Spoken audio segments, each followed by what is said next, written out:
You know, every great story has a beginning.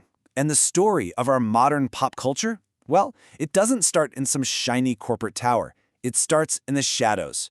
Today, we're going to pull back the curtain on the absolutely incredible legacy of the pulp magazines. And that's where our story really kicks off. Not with a dry historical fact, but with a legend. A legend about a bunch of creators who, from the humblest, dustiest setting imaginable, would go on to build the very worlds we all live in today. So who were these basement scribes anyway?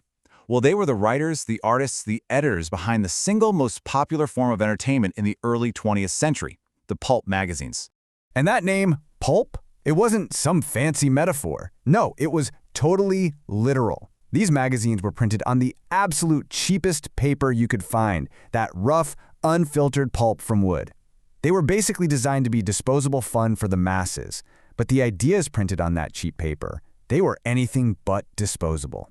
And this is where it gets really interesting, right? This is the central paradox of the pulps. On one hand, you've got these humble, flimsy materials, but on the other, you have the limitless worlds they contained. Their covers just exploded with these vibrant, impossible colors designed to snatch your eye from a crowded newsstand, promising these incredible tales of adventure and wonder. They were aimed squarely at everyday folks who were hungry for a little bit of escape. But here's the thing.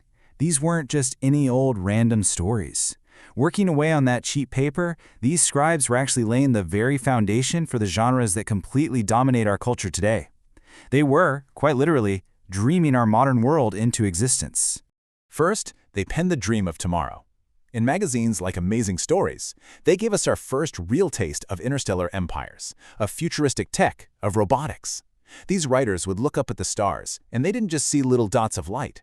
No, they saw massive iron ships waiting there to whisk humanity away on some grand adventure. This wasn't just storytelling. It was the birth of modern science fiction as we know it. Then you have the dream of justice. In the pages of magazines like Black Mask, the old-fashioned, polite gentleman detective got thrown out the window.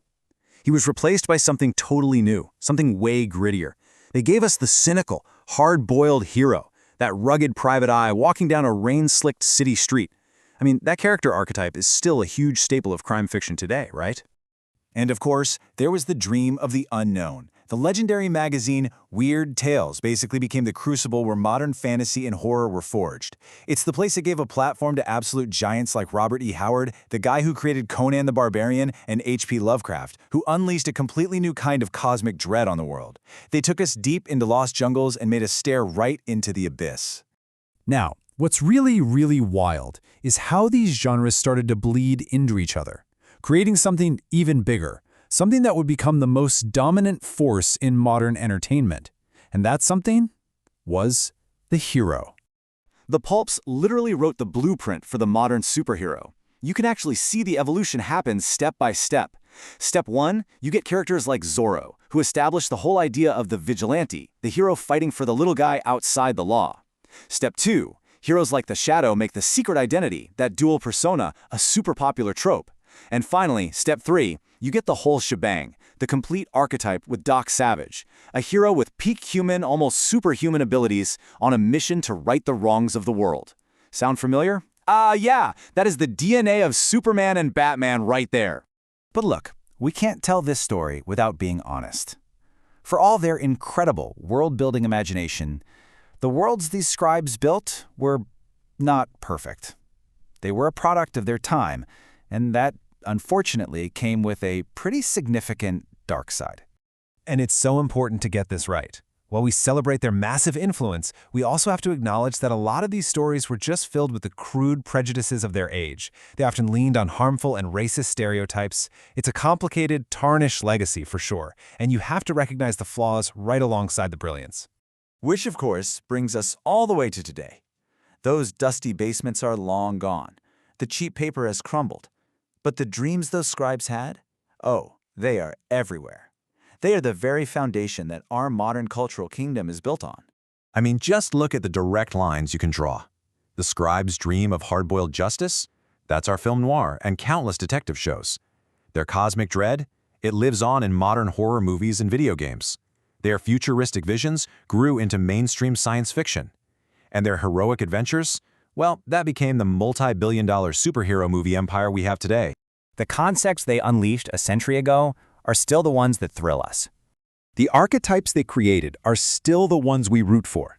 And the incredible heroes they forged continue to dominate our biggest screens. In the end, the story of the Basement Scribes is just a really powerful one. Working with nothing but cheap ink and flimsy paper, they somehow managed to craft the myths of the modern age. Their legacy is proof that imagination, well, it's the most powerful resource of all.